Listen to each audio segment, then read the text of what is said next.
La mía, la suya, la de todos y todas.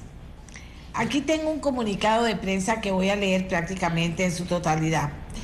Dice: Tribunal de Apelación de Sentencia Penal de Cartago ordena revisar la imposición de pena en caso por tráfico internacional de drogas. Juicio de reenvío solo revisará la pena impuesta.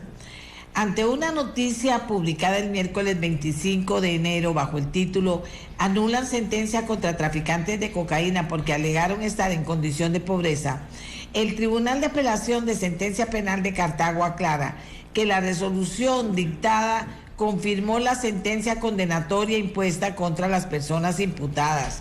En dicha resolución se ordenó el reenvío a juicio únicamente para que con la conformación de este nuevo tribunal se revise la pena impuesta, debiéndose valorar bajo criterios estrictamente jurídicos si procede o no la disminución de la sanción en el marco de la independencia judicial que asiste a los jueces y juezas. Y aquí vamos a hablar del tema. Pero a raíz de esta noticia que había salido tal cual, anulan sentencia contra traficantes de cocaína porque alogaron estar en condición de pobreza, se hizo toda una conversación en redes sociales y en otras partes. Perdón. Y en otras partes se hizo toda una conversación, y entre los mensajes que me llegaron, me llegó un mensaje que yo quiero compartir con ustedes. Porque finalmente así están las cosas en este país.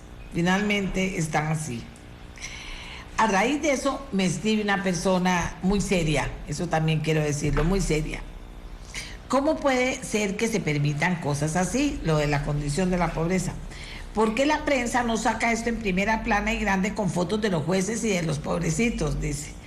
Eso sí, está haciendo daño al país. Las demás noticias politiqueras son cortinas de humo. Es que creo que nuevamente estamos perdiendo la ruta.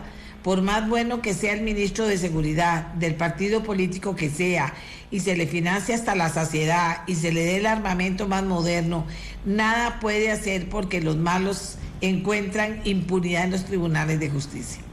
Mientras tanto, los diputados pierden el tiempo con troles y cosas así. Sí, troles tienen y han tenido todos, dice esta persona. Que no sean hipócritas. Deberíamos de hacer un paro nacional buscando retomar los principios que hicieron a este país: trabajo, honradez, humildad, excelente educación y salud, entre otros. Entonces yo pensé, ¿qué hago con esto? Porque recibí muchísimos comentarios, unos que son un pedacito de este, otros que son otro pedacito, pero un montón de comentarios sobre ese tema. Y al final sale la aclaración que hacen, pero aún así creo que hay mucho material para poderlo hacer. Entonces le pedí a dos abogados penalistas, uno de ellos ex juez penal, al abogado Rafael Rodríguez, al abogado Guadacuña, al abogado Juan Marcos Rivero, que nos pudieran hacer una reflexión sobre esto que pasó en concreto y que generó una gran conversación donde la gente decía que cómo era posible, que cómo esos jueces hacían eso, que qué está pasando con la aplicación de justicia en Costa Rica. Bien, entonces le pedí a ellos aceptaron, otro más había aceptado pero no pudo estar finalmente, y entonces se lo voy a pedir que puntualmente, que no me haga muy larga la explicación, ni muy corta tampoco, o sea, racionalmente puedan explicar o reflexionar sobre esta situación. En primer término, el abogado Rafael Rodríguez, repito, son penalistas. Adelante, don Rafa. Muchas gracias, doña Amelia. Muy buenos días a los oyentes y televidentes de su programa. Don Eduardo, muy buenos días. Doña Amelia, este tema con respecto precisamente al último mensaje que usted leyó de la preocupación de la ciudadanía, de si es responsabilidad o no de los jueces resolver conforme el derecho corresponde, es el error que a veces cometemos por el desconocimiento que tenemos. En este caso en particular, lo que hizo el Tribunal de Apelación Penal de Cartago fue resolver lo que la norma le pide que resuelva en relación con la falta de fundamentación que hay cuando se impone una sentencia y dentro de ese proceso el abogado defensor de las partes estaba dentro de su teoría del caso estableciendo que se daba una condición que prevé el artículo 71, inciso G de nuestro Código Procesal Penal, y que debía de ser valorada por los jueces con acuerdo a el voto 2022-8751 de la Sala Constitucional, que valoró la posible inconstitucionalidad precisamente de ese inciso de la norma que rige desde enero del año 2019. Y es que esta norma puntualmente, doña Amelia, dice que la fijación o el modo de fijar las penas, el tribunal tiene que considerar si la persona sentenciada, dice la norma, sea una mujer que se encuentra en estado de vulnerabilidad por pobreza, por tener bajo responsabilidad el cuidado y la manutención de familiares dependientes, por discapacidad o por ser víctima de violencia de género, cuando ese estado haya influido en la comisión del hecho punible. En este caso, lo que se informa es que precisamente el abogado defensor de estas personas que eran acusadas del delito de tráfico internacional de drogas siempre estableció dentro del proceso que sus clientes, hombres, varones, se encontraban en esa condición de pobreza que determinaba la norma, y le pedía al tribunal valorar esta situación bajo el contexto de que la Sala Constitucional había indicado, si bien es cierto que no era inconstitucional esta norma per se por ser un beneficio para las mujeres, sí era inconstitucional el hecho de que en caso de darse una condición semejante en un varón no se aplicara. Y entonces aquí era donde se podía, con acuerdo a lo que establecen tratados internacionales, determinar esa posible discriminación que se daba en la norma y generar alguna violación a Costa Rica por la violación a los derechos humanos al generar este tipo de situaciones. Lo que se da en este caso es que el abogado pide que se haga esa valoración y el tribunal de juicio en apariencia no lo hace. Entonces la sala de apelación, el tribunal de apelación, lo que está haciendo es anulando el quantum de la sentencia o manteniendo la responsabilidad, pero devolviendo el proceso al tribunal de juicio con una integración diferente para que motiven la pena, para que motiven y valoren si ciertamente estas personas se encontraban en esa condición que la norma disponía. Eso es un resumen, doña Amelia, de lo que pudo haber pasado por acá, y yo considero particularmente que es una situación que se tiene que valorar, y más adelante explicaremos, de acuerdo a lo que establece el voto de la Sala Constitucional, otras consideraciones, porque no es solamente en una situación de condición de vulnerabilidad de hombres o de mujeres, sino de diferentes grupos etarios. Don Edward, que fue juez penal de la República. Buenos días. Buenos días, doña Amelia. Buenos días, don Rafael, y buenos días a toda su audiencia. A ver, en el año 2018, ante una propuesta de la Oficina de Defensores Públicos del Poder Judicial, la Asamblea Legislativa incluyó dentro de los parámetros para fijar la pena las condiciones de vulnerabilidad de las mujeres. En el año 2022, la Sala Constitucional establece que esa norma que fue incluida en el 2018 tiene que interpretarse tanto en favor de mujeres como de hombres, que no puede haber una discriminación en atención al género. Ahora, en el caso concreto, lo primero que hay que aclarar y dejar muy puntualmente establecido es que no es cierto que se anulara la responsabilidad y la determinación de que son autores responsables del delito de tráfico internacional de drogas las personas acusadas. Es decir, se les tiene como responsables del delito.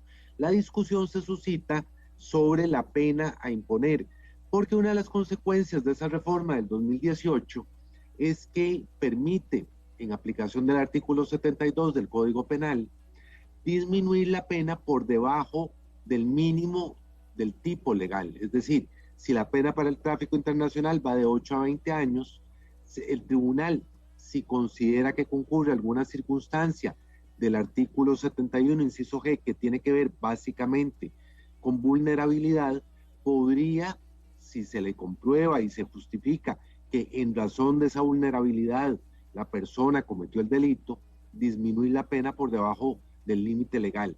Pero no es cierto que se anulara la sentencia y que se les dejara libres porque alegan la condición de pobreza. Lo que se está ordenando es un nuevo juicio únicamente para efectos de fijar la pena y determinar si concurre la circunstancia o no y si se puede o no imponer una pena por debajo del mínimo legal. Eso es lo que hay que tener clarísimo, y ahora eso nos lleva necesariamente a la discusión de cuál es el sentido de la pena. Pareciera que socialmente existe la creencia de que la pena tiene por único fin encerrar, enjaular, contener a las personas en un centro penitenciario y no más.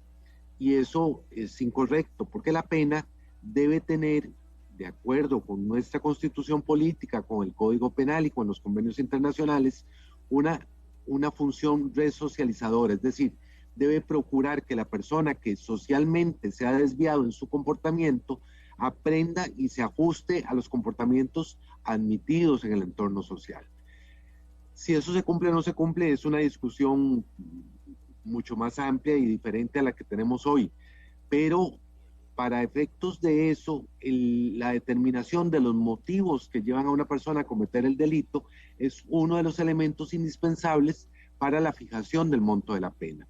Y eso es en sencillo lo que está resolviendo el Tribunal de Apelación. A mí me parece que el titular de la noticia llama confusión, lleva error a la ciudadanía y genera, por supuesto, dudas en torno al Poder Judicial y sarcasmos que afectan la credibilidad del Poder Judicial, cuando es absolutamente incorrecto decir que se anula la declaratoria de responsabilidad penal de las personas acusadas.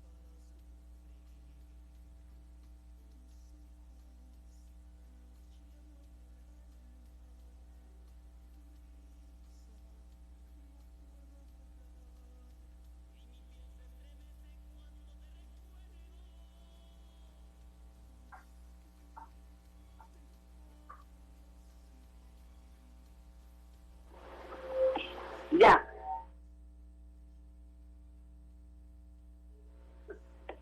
Doña Amelia, no se le escuchó. No se escucha. Ya, ahora sí. Y por el teléfono sí puedo participar, bien. Bueno, perfecto. Vamos a ver, aquí tengo mucha gente. Don Juan Marcos Rivera dice: yo estoy sin batería, me conecto por el celular. Y también tenemos a alguien que quiere hablarnos de parte de la defensa pública. ¿Lo tenemos, Miguel? No, al número que te mandé. Espera. Aquí está. Porque me mandan un mensaje y me dicen lo siguiente, y uno tiene que prestar atención. Este programa está en vivo, ya ustedes saben, entonces me encanta cuando las cosas se ponen así. Dice: no puedo creer que no esté nadie de la defensa pública en el programa. La condición de pobreza de los pescadores es espantoso. Y entonces yo le digo que él puede participar para que nos dé también su punto de vista. Dice: pero tendría que ser ya porque voy para juicio. Entonces estoy en eso, viendo a ver si puedo que me ayude a contactarlo por teléfono y que él nos pueda dar su punto de vista también sobre el tema. Ya está lista esta persona, yo sí sé quién es, pero voy a, si él quiere dar su nombre, y si no su razonamiento, me parece también importante aportarlo. Adelante, por favor. Y buenos días a todas las personas que nos escuchan, a mis compañeros abogados que están presentes, a ustedes, doña Amelia, mi nombre es Abraham Sequeira, de la Defensa Pública. Escuchando a mis compañeros que han dado todas las explicaciones legales del asunto, yo quiero centrarme en un punto que me llamó mucho la atención del mensaje que usted recibió, donde esta persona le dice: quiero que me enseñen a los pobrecitos, quiero que me enseñen a los jueces. Y esto me preocupa porque uno que ha trabajado en Punta Arenas, por ejemplo, o en Limón, y que ha tenido que defender a pescadores por el delito de tráfico internacional de drogas, me quedo espantado con este tipo de observaciones, porque tal vez las personas que nos están escuchando piensan que estas personas que fueron detenidas y condenadas son personas malvadas, delincuentes como ellos ven en la televisión, en las narconovelas, tipos sanguinarios, y por supuesto, cuando usted llega y dice, no, es que son personas pobrecitas, tenemos que bajarle la pena, pero al mismo tiempo crees que esas personas son tipos sanguinarios, de asesinos, como estamos acostumbrados a ver en la televisión, por supuesto que la gente se va a enojar con el Poder Judicial, pero es que esa no es la realidad que uno observa de las personas que están acusadas del sector pesquero, porque yo quiero que nos enfoquemos en este caso. Los pescadores son personas que durante una gran parte del año tienen veda, no pueden salir a pescar, y salen a pescar y traen aunque sea una cubeta de pescadito, los van a acusar por un delito, y el subsidio que les da el Estado a través de Incopesca es absolutamente insuficiente para sobrevivir. Son personas que no tienen condiciones laborales en tierra, como dicen ellos, para sobrevivir durante esa veda. Y seamos sinceros, todos sabemos que el sector pesquero en este país está abandonado desde hace años. Todos sabemos y podemos ir cuando vamos a las playas y vemos a la gente en las orillas con un pargo vendiéndolo a 1.500 a 2.000 colones, que usted después compra en cualquiera de los supermercados a 10.000 colones el kilo. Sabemos que ellos no se ganan eso. Son personas que la gran mayoría se encuentran en una condición de abandono y son carne de cañón para el narcotráfico. Son personas desesperadas que no tienen ingresos, que tienen familias, que no tienen apoyo estatal, y la única mano que les tiende es el narcotráfico. Y muchas de estas personas, cuando uno los atienden, le dicen a uno, no tenía otra opción. No tenía otra opción. Y aquí es importante que la sentencia condenatoria quedó firme. Van a tener que ir a descontar. Aquí lo que se está defendiendo es que la sentencia sea razonable. Porque cuando estás abandonado, cuando el Estado te ha abandonado, cuando no hay propuestas económicas para el sector, y lo único que te queda es servir de mula acuática, a narcotráfico, reducir a estas personas a pobrecitos, malvados, me parece un desconocimiento de la realidad del sector pesquero. Yo tuve un caso de un señor que estaba con el corazón, prácticamente le funcionaba un 30% del corazón. Él y su embarcación fueron capturados por guardacostas estadounidenses. Los mantuvieron en alta mar durante 15 días aproximadamente, y el señor, llegando aquí a Costa Rica, en las celdas murió de un infarto. Y yo conocí a toda la familia de él y del resto de miembros de la tripulación, y sinceramente yo no vi ahí a estos malvados narcotraficantes que la gente cree que son cuando lee esta noticia. Y cuando se les reducen a pobrecitos, enséñenme los jueces, en lugar de estar discutiendo, aquí el asunto principal no es si los jueces hicieron lo correcto, no, porque sí lo hicieron, como ya lo dijo el colega que me precedió. Lo que tenemos que aquí analizar es qué estamos haciendo para el sector pesquero, porque ahora somos pescadores, porque el narcotráfico sigue invadiendo las zonas pobres de este país. Eso es lo que deberíamos estarnos preguntando. Ese sería mi aporte. Tenemos listo ya a don Juan Marcos Rivero, que no puede por la computadora, por el Zoom, lo tendríamos por teléfono. Nada más me confirman que está listo para tenerlo con nosotros.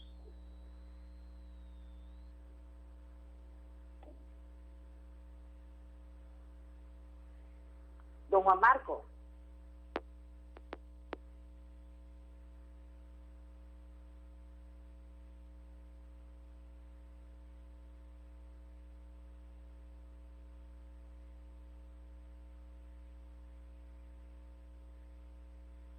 Don Juan Marcos.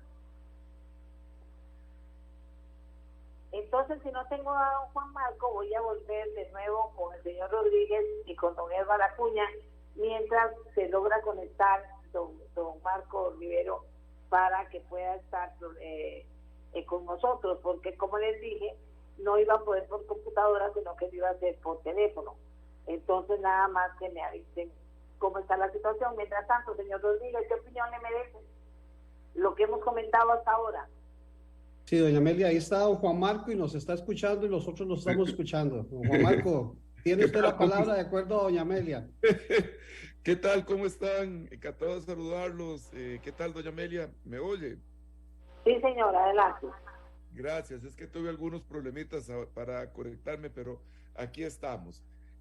Bueno, en primer lugar, gracias por la oportunidad de comentar este tan interesante tema. Y efectivamente creo yo que hay muchas aristas que analizar en este caso. Lo primero que hay que decir es que no es descabellado lo que afirma la sentencia del Tribunal de Cartago.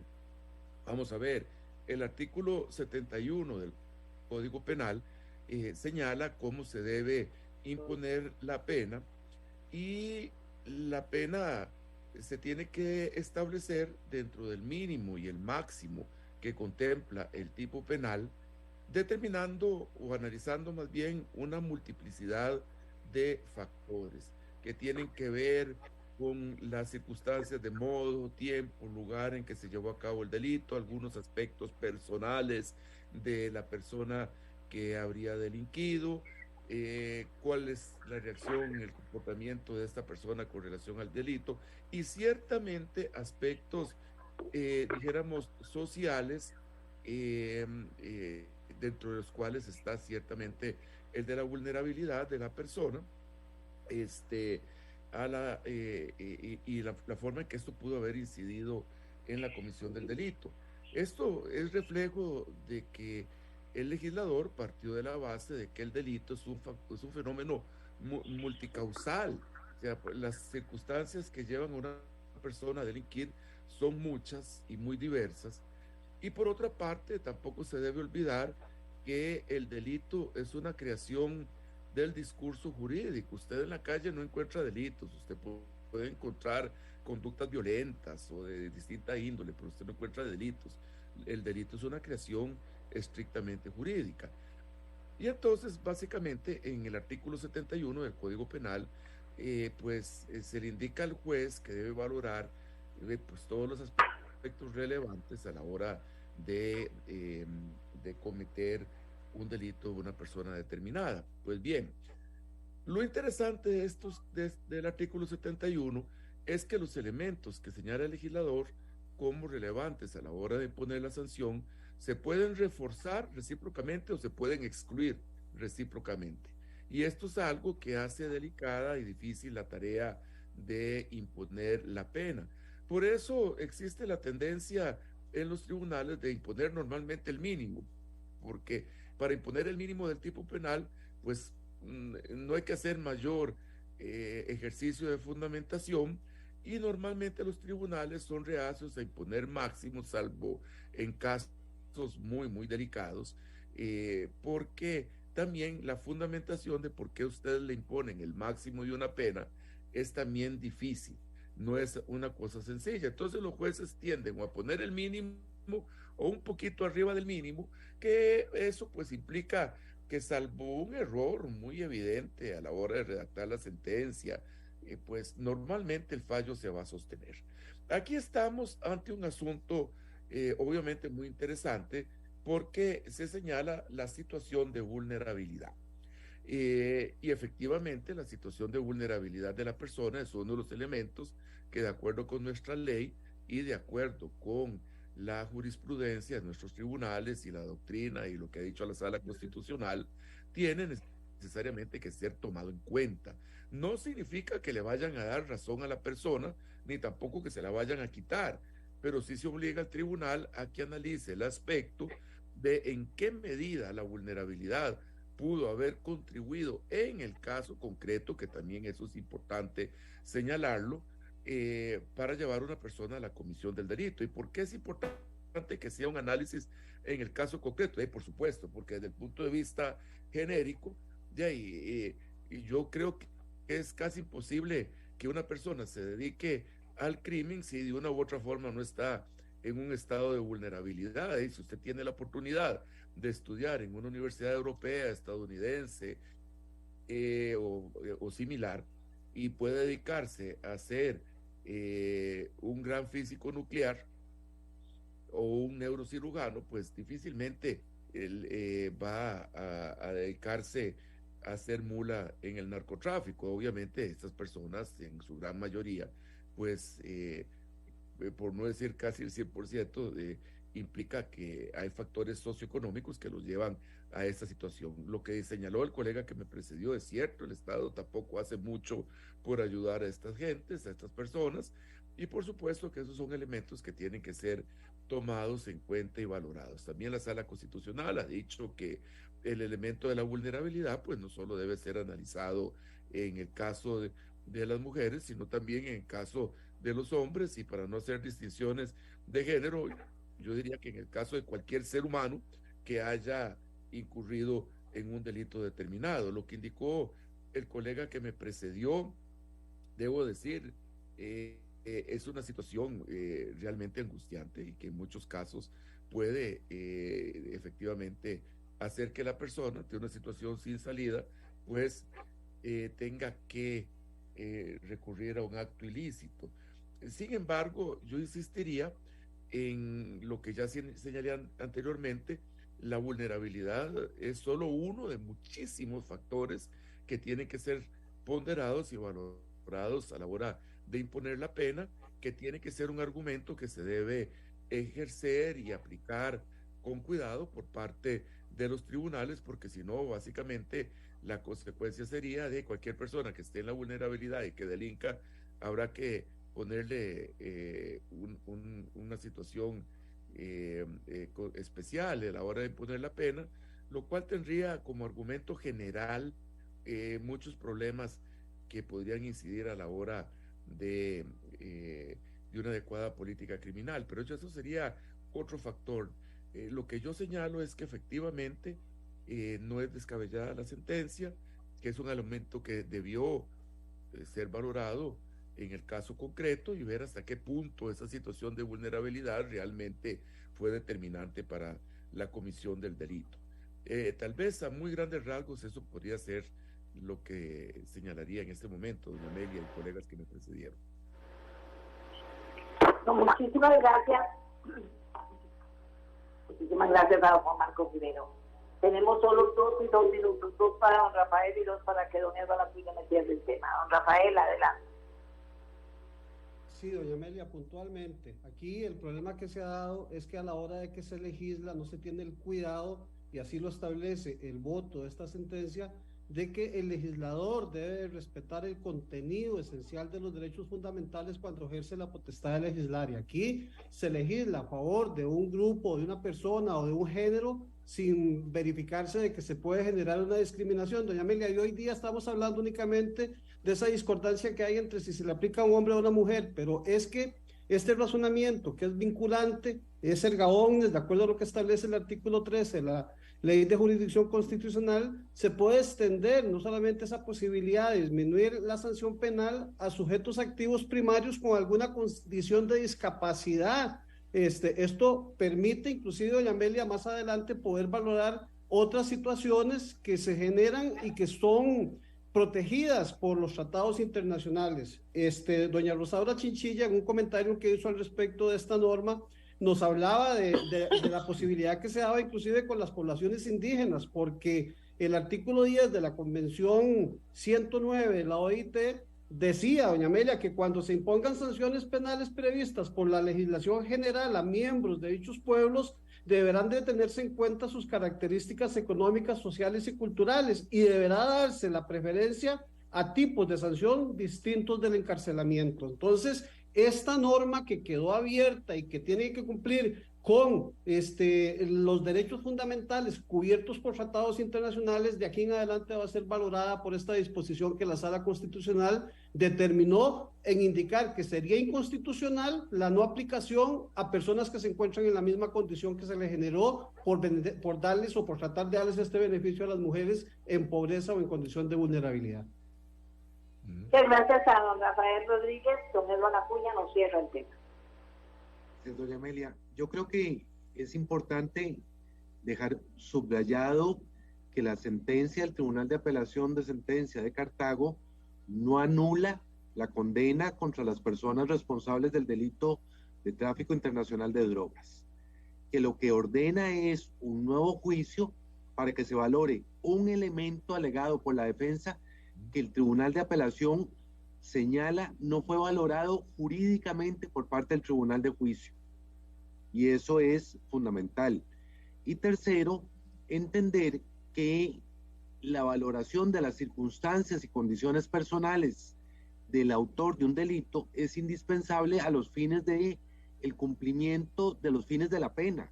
La pena no es encerrar por encerrar, tiene que tener un sentido y la fijación de la pena debe guardar razonabilidad y proporcionalidad de acuerdo con las circunstancias particulares de la persona condenada.